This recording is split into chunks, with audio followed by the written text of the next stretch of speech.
Yum, yum! Greg here from Pixel Fondue. In this video, I'm going to be talking about the new Substance Loader in Modo 16.17, I think, is the number we're at now. And this is a totally new revamped Substance Loader. And if you don't know what a Substance is, I've got the Adobe website open right here.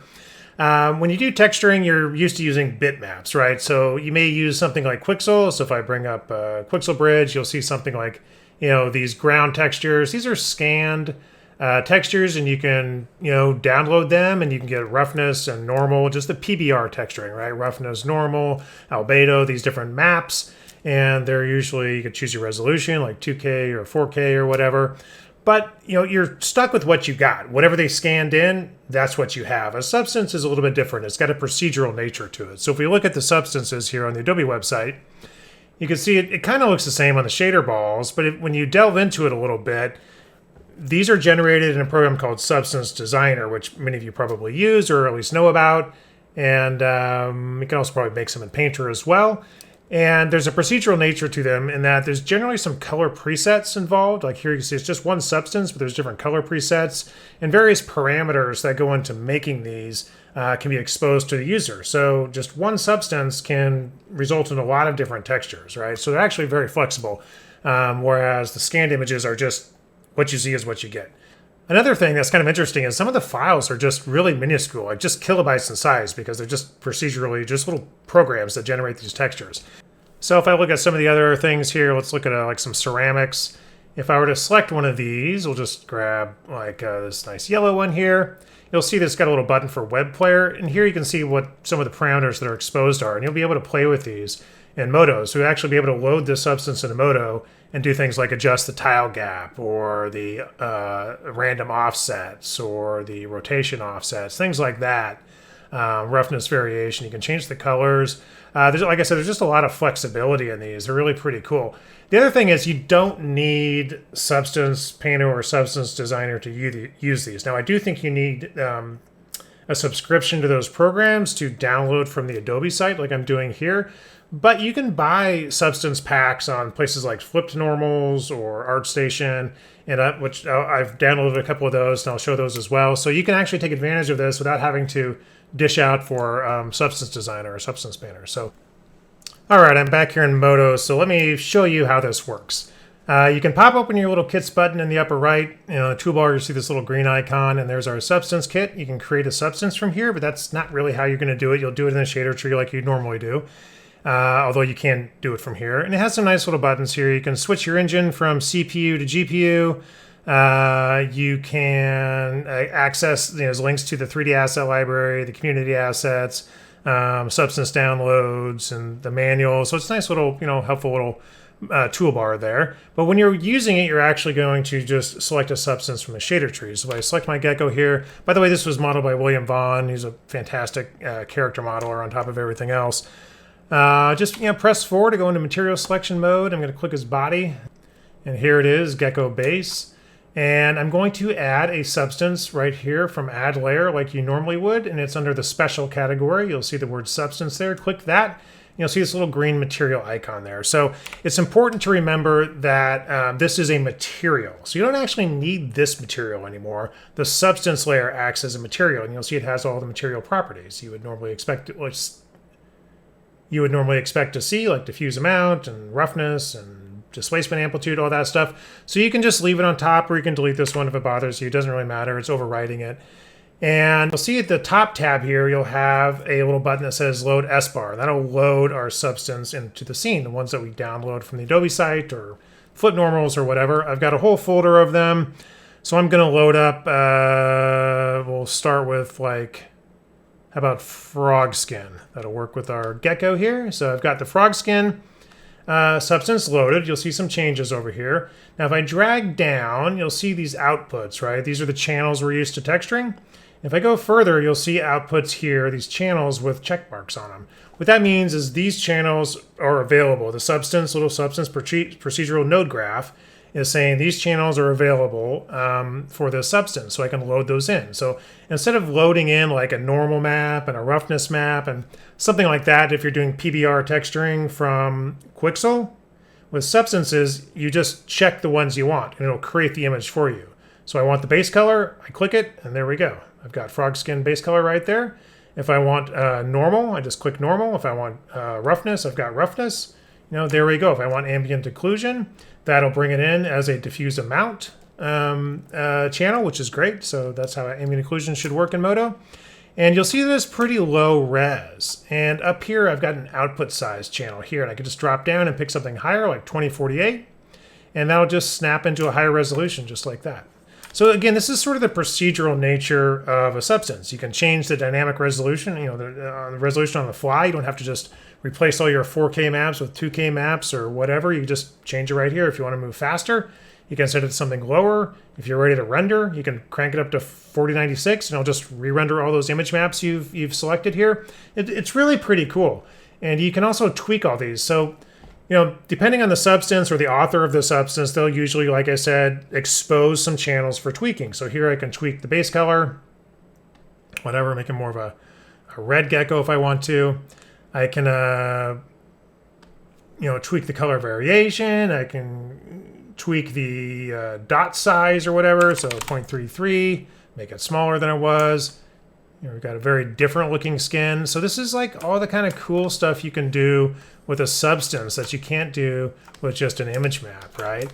And it comes with presets as well. Almost all these substances come with presets. So again, if you drag up here, you'll see that there's some presets, right? So I could select a berry, for instance, and I will get the berry preset. Or I can go to the dune and I get the dune preset. And if you play around with them enough, you can also save your own presets, right? So I could save presets. You may have something like different rubbers for tires and different cars you're making, or maybe you have multiple cars, you want slightly different rubber on each one. So you just, make different presets, save them to a disk, and you've got all these different, bitmaps without actually having to have a whole library full of these bitmaps. It's really pretty cool. You can also, you can load presets. You can also do things like bake to disk. So I click bake to disk, and I could pick my image type, and it'll just bake all of these images here to disk. And so then I can have them in my library or send them on to somebody who doesn't have the Substance plugin. So pretty cool, right? I can double click any of these. They're just images, right? Just like that. They just exist in Modo as images. And what's cool is you can change the mapping. So these are all set to UV map right now. I can change the, the channel or the wrap amounts if I want to. I've got a seam right here. This is the Gecko UV map has a seam in it. So if I don't like that, maybe I want to switch to triplanar mapping. So I can just go over to triplanar, and boom, now we're in triplanar. So I can just, I like to address my triplanar with channel hall. So I can just adjust the size. I can maybe just right click swipe on blending hardness. So I can adjust that with my right mouse button. You can see the blending right here. So yeah, now I'm in triplanar. Looking pretty cool, and I could, bake these out, whatever. It's a super flexible system. You can change your resolution, you can tweak all this stuff. It also comes with, all these substances come with these little image processing tweaks at the bottom, these technical parameters. Again, I wish just Modo images had all these. Like I could just, change the saturation of my images here, just like that, right? Pretty cool. Wouldn't it be nice to be able to do stuff like that to any image in Modo or any procedural texture? So it's a really powerful system. It's really cool. And because you're using a shader tree, I can just grab all these guys, Control G group, call it frog skin, hide it, and then try another one, right? That easy, right? So I can just add another substance in here. I go to recent, substance, load S bar, and then pick something else. We'll pick toad skin. How about that? Toad skin's good. And then again, I just sort of drag down. I can see what it's available to me. I'll get start loading those channels up. We'll get base color. We'll get normal. We'll get roughness. This time, let's load up height. So height will be mapped to displacement. Now this could take a little bit longer to calculate. So if I click on height, it's going to bring up a displacement amount. That actually happens really fast there. But it can take a little bit longer. And one of the things is my Gecko is in polygon mode right now. So you're going to want to shift tab that into a Catmull Clark. And then we're going to adjust. Again, remember this green icon here, this substance, it's a material. So my displacement distance is right here in the material. And you'll notice that the shading mode is principled versus oftentimes you'll see physically based, and Modo is what it defaults to. So principled operates in the PBR shading realm of having a metallic channel. And I'll show an example of that later, but a metallic channel just sort of, if you're not used to it in Modo, it's a really common way of shading in something like Unreal Engine or Unity. And what it does is it sort of shifts this diffuse color map, or oftentimes called an albedo map. Instead of having it on albedo, the more metallic that parameter is, so if you have 100% metallic, it'll take this albedo or diffuse color map and it'll change that to the specular color map. So you've got that shiny sort of colored metal look, right? That's how the metallic parameter works. You can even do it right here if I wanted to. Let me just go ahead and knock down the... let me do two things. Let's bump up the resolution. So we'll go up to 2K. And then I am going to adjust my displacement distance. We'll cut it by half. We'll just say 10 millimeters. And then we'll take a look at our little gecko here. He's looking a little puffy, but you can kind of see how these are sort of displaced out. You can see some displacement going on here. And yeah, like I said, you can change the metallic amount. So let's actually go back up to here and see if there's let's go with the big red warts preset, see what we get. Like I said, almost all of these come with like 2 or 3 presets. Okay, different look. You can change the colors here. But you can also go to you got a skin wetness amount, which is kind of cool. Like I said, there's always these extra little tweaks you can do in here, which are pretty cool. I was going to go to the material and just like crank up metalness, because I don't think a lot of people use the principled shaders that much in Modo. So there's a metal channel here. Oftentimes this is mapped, so you can use a black and white map to determine, like, if you have a fabric that has metallic, geometric things on it, you can have like just that be metallic, and you can determine the metalness with a texture, right? Here I'm just going to turn the whole thing up to 100% metal. And you can see in Modo's viewport, the advanced viewport, which is, by the way, coming along. It's just a really nice viewport now. It just looks great. You can see how that looks metal now, right? And so a lot of the substances will have a metal channel in them nowadays. Okay, so there's our toad. That's sort of metallic toad, I guess. We'll call it metal toad. Metal toad, sounds like something from Futurama. Okay, so there's our toad. Let's go back or our gecko. Let's look at some other things. I'm gonna remove the gecko and I'll just have a test plane here. Now this is a Catmull-Clark surface, so if I just grab some polygons here, you'll see it's a sub-D Catmull-Clark surface.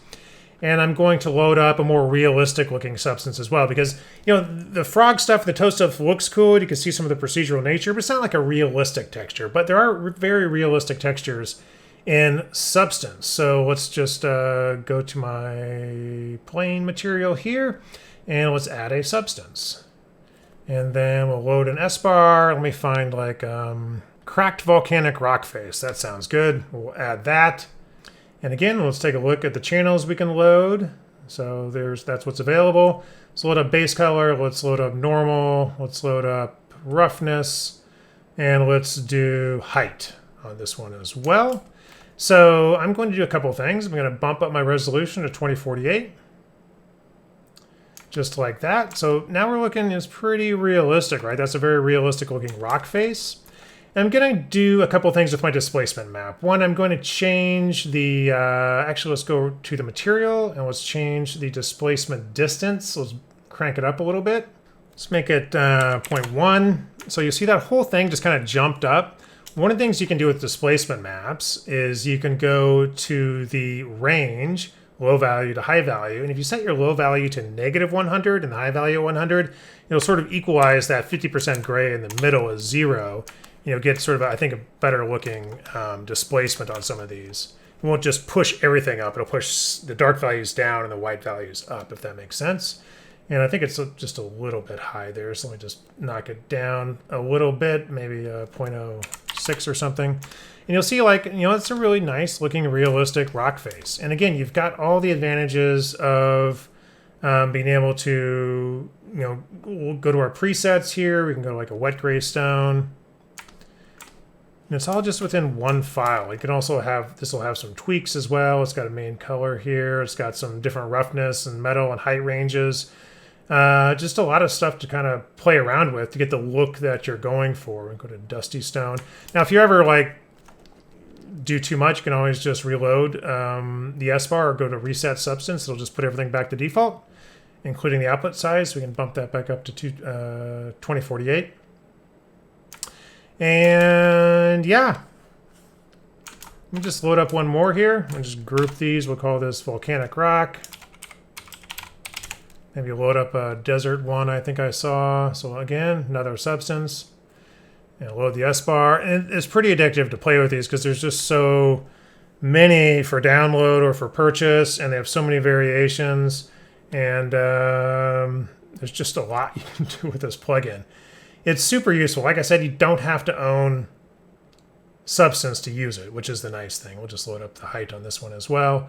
Ambient occlusion, bump it up to 2048. You know what? I'm feeling fancy. I'm going to bump it up to 4096, and we'll just kind of zoom in on this guy and see what it looks like. So it's going to think for just a second. So again, like I haven't seen this crash much, but if you get the spinny, I think it's just doing the calculation. It has to write all these. I've got, half a dozen 4K files here. Just sort of make this a little bit bigger here. Oh, I don't want glossiness. Whoops. I want roughness. There we go. So here's the preview, and you can see like the advanced viewport and the preview are really close now. Like the advanced viewport has just done a really great job of looking like Modo's default renderer. Go in, you could go on the side here, you can see a little bit of the displacement. And what's cool is, let me just turn this into another 3D viewport over here. And I'll turn this into an Octane viewport. And again, because it's just outputting images here in the shader tree, this will work in Octane. So no special jumping around through hoops needed. It just works in Octane. It'll work in whatever renderers become available for Modo, because to the renderer, it's just seeing images, right? It's just seeing images in the shader tree. And there we are in Octane. Octane, by the way, has such beautiful displacement. Let me just bump up that displacement a little bit just to show it off a little more.